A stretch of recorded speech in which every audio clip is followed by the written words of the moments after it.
जब भी बात आती है बड़ी यूनिवर्सिटीज की तो आपके मन में नाम आता होगा हार्वर्ड यूनिवर्सिटी, ऑक्सफोर्ड यूनिवर्सिटी या फिर स्टैनफोर्ड यूनिवर्सिटी, है ना। लेकिन अगर आज मैं आपसे बोलूं, आज से 1500 साल पहले एक ऐसी यूनिवर्सिटी थी जिसमें कि हर एक देश के स्टूडेंट्स पढ़ने जाया करते थे। आज से 1500 साल पहले एक ऐसी यूनिवर्सिटी जहां पर एंट्रेंस टेस्ट हुआ करता था, और एक ऐसा टेस्ट जिसको सिर्फ 20 या फिर 30% स्टूडेंट्स ही क्वालिफाई कर पाते थे। उस समय पर स्कूलिंग कॉन्सेप्ट नहीं था, लेकिन फिर भी उस यूनिवर्सिटी के अंदर सब कुछ था।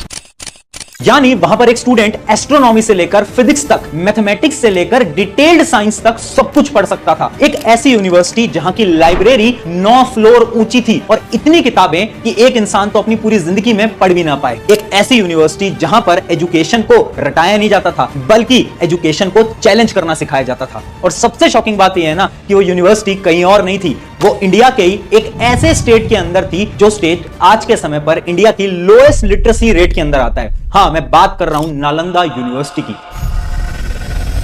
एक ऐसी यूनिवर्सिटी जो कि आज से 1500 साल पहले बिहार, इंडिया के अंदर सिचुएटेड थी। एक ऐसी यूनिवर्सिटी जिसके किस्से हर एक देशवासियों को पता थे। लेकिन यहां पर सोचने वाली बात यह है कि आखिर कैसे एक रात में वो यूनिवर्सिटी गायब हो गई, कैसे उस यूनिवर्सिटी को जला दिया गया, और आखिर क्या था उसका सच। आज समझेंगे डिटेल के अंदर the real story of Nalanda university. तो वो जगह है कि जहां भगवान बुद्ध खुद आके बैठते थे।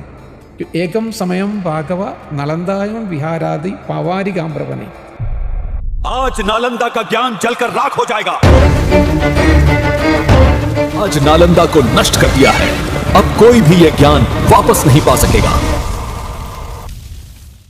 हाय एवरीवन, मेरा नाम है प्रशांत। आज बात कर रहे हैं नालंदा यूनिवर्सिटी के बारे में। एक ऐसी यूनिवर्सिटी जहां पर 20 से ज्यादा अलग अलग देशों के स्टूडेंट्स एक साथ पढ़ने आया करते थे। तो इसकी कहानी स्टार्ट होती है 7th सेंचुरी के अंदर, जब चाइना के एक मशहूर ट्रैवलर जिनका नाम था स्वानसंग, वो आते हैं इंडिया घूमने के लिए, और वो एक किताब लिखते हैं जिसका नाम था the great Tang records of western region. उस किताब के अंदर वो नालंदा यूनिवर्सिटी को बड़े डिटेल से बताते हैं, और वो कुछ ऐसे सच बताते हैं ना नालंदा यूनिवर्सिटी के बारे में जिनको सुन के हर एक इंसान शॉक हो जाएगा। तो वो बताते हैं कि जब वो नालंदा यूनिवर्सिटी के गेट पर पहुंचे तो गेट पे ही उनका पहला टेस्ट ले लिया गया। यानी जो गेट पे गेट कीपर्स खड़े होते हैं, जिनको हम द्वारपाल बोलते हैं, उन्हीं द्वारपाल ने उनका ओरल यानी वाइवा टेस्ट ले लिया। अब आपको लग रहा होगा कि आखिर एक द्वारपाल टेस्ट कैसे ले सकता है, तो वो कोई नॉर्मल द्वारपाल नहीं थे, वो होते थे वहां के स्कॉलर्स, जो कि बहुत सारे लोगों का गेट पे ही टेस्ट ले लेते थे, और उनमें से सिर्फ 20 से 30% लोगों को अंदर एंट्री दिया करते थे। उनके बाद एक और चाइनीज ट्रैवलर जिनका नाम है यीजिंग, वो भी आते हैं इसी यूनिवर्सिटी के अंदर, और वो अराउंड 10 से 20 साल इसी यूनिवर्सिटी के अंदर बिताते हैं। और वो ये बताते हैं कि नालंदा यूनिवर्सिटी का जो एजुकेशन सिस्टम है ना, वो एकदम डिफरेंट है। यानी उस समय पर कोई भी स्कूलिंग सिस्टम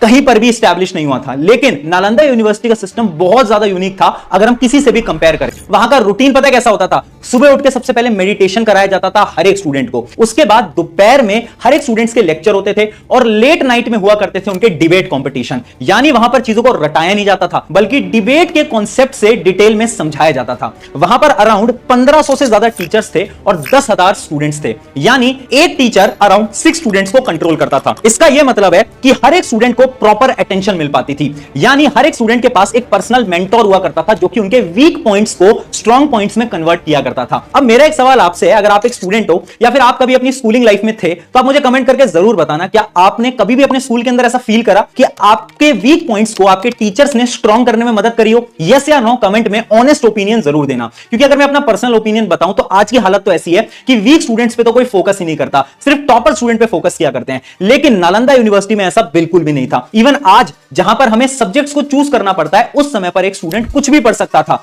यानी एस्ट्रोलॉजी से लेकर फिजिक्स तक, फिजिक्स से लेकर मैथमेटिक्स तक, आपको जो भी पढ़ना है वो आप उस यूनिवर्सिटी में पढ़ सकते थे। सिर्फ इतना ही नहीं, एक ऐसा सच बताया ना यीजिंग ने, जो कि हर एक इंसान को शॉक कर देगा। और वो सच ये है ना कि वहां की लाइब्रेरी 9 फ्लोर्स ऊंची थी। यानी उसके अंदर हजारों मैन्युस्क्रिप्ट्स थे, कई वैदिक किताबें, कई मैथमेटिक्स की किताबें और कई एस्ट्रोलॉजी की किताबें। यानी वो लाइब्रेरी नहीं थी, वो एक पूरा का पूरा नॉलेज का ब्रह्मांड था। अब सवाल यह आता है कि आखिर इतनी एडवांस यूनिवर्सिटी बनाई किसने, और अगर जिसने भी बनाई तो यूनिवर्सिटी अचानक से इस दुनिया से गायब कैसे हो गई? तो इसके लिए आपको समझना पड़ेगा the history of Nalanda university.